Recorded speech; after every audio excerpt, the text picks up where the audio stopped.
ഉപതെരഞ്ഞെടുപ്പിൽ മണ്ഡലങ്ങൾ നിലനിർത്തി LDFും UDFും BJP നിലം പരിശായി. ചേലക്കരയിൽ ഇടത് സ്ഥാനാർത്ഥി UR പ്രദീപിന് വിജയം. വയനാട്ടിൽ പ്രിയങ്ക ഗാന്ധിക്ക് വൻ വിജയം.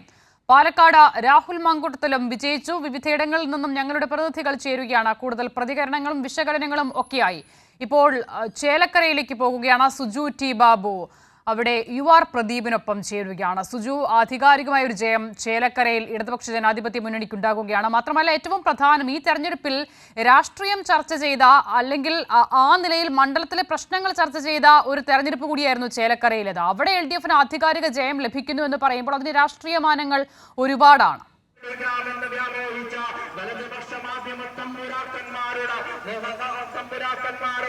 തീർച്ചയായിട്ടും ആശിത, അത് തന്നെയാണ്. കാരണം രാഷ്ട്രീയം ചർച്ച ചെയ്ത ഒരു മണ്ഡലമാണ്. അതായത് സംസ്ഥാന സർക്കാരിന്റെ വികസന പ്രവർത്തനങ്ങളും സംസ്ഥാന സർക്കാരിന്റെ നയങ്ങളും നയങ്ങളും കീറി മുറിച്ച് ചർച്ച ചെയ്ത ഒരു തെരഞ്ഞെടുപ്പായിരുന്നു ചേലക്കര. അതുകൊണ്ട് തന്നെ ചേലക്കരയുടെ വിജയം ഇടതുപക്ഷ ജനാധിപത്യ മുന്നണിയുടെ അംഗീകാരമായി, അല്ലെങ്കിൽ ഇടത് സർക്കാരിന്റെ അംഗീകാരമായി കണക്കാക്കുന്നതാണ്. ഇപ്പം എന്താ ചേലക്കര നമ്മളിപ്പോൾ എത്തിയിരിക്കുന്നത് ചേലക്കരയുടെ നഗരഹൃദയത്തിലേക്ക് UR പ്രദീപിന്റെ വാഹന റാലി, റോഡ് ഷോ എത്തിച്ചേർന്നിരിക്കുകയാണ്. നൂറുകണക്കിന് ആളുകളുടെ സ്നേഹാദരമായി ഏറ്റുവാങ്ങിക്കൊണ്ടാണ് ഈ റോഡ് ഷോ മുമ്പോട്ട് പോകുന്നത്. ചേലക്കരയിലേക്ക് എത്തുമ്പോൾ ആസിതയ്ക്ക് ഈ ദൃശ്യങ്ങളിൽ, പ്രേക്ഷകർക്ക് ഈ ദൃശ്യങ്ങൾ കാണാൻ സാധിക്കും.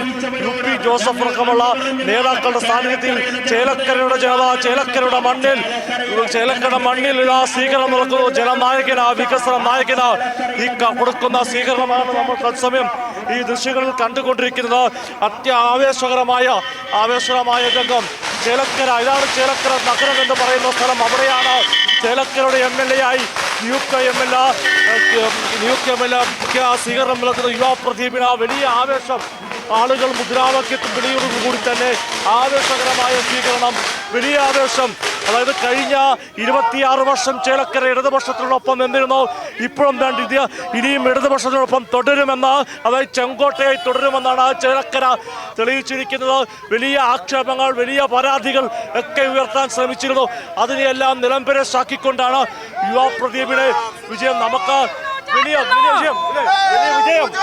വിജയം. എന്താ പറയാണ്? അഭിവാദ്യങ്ങൾ. ഞങ്ങളുടെ പ്രതിഭാട്ടൻ 14 അപ്പുറം വിജയിച്ചിരിക്കുന്നു.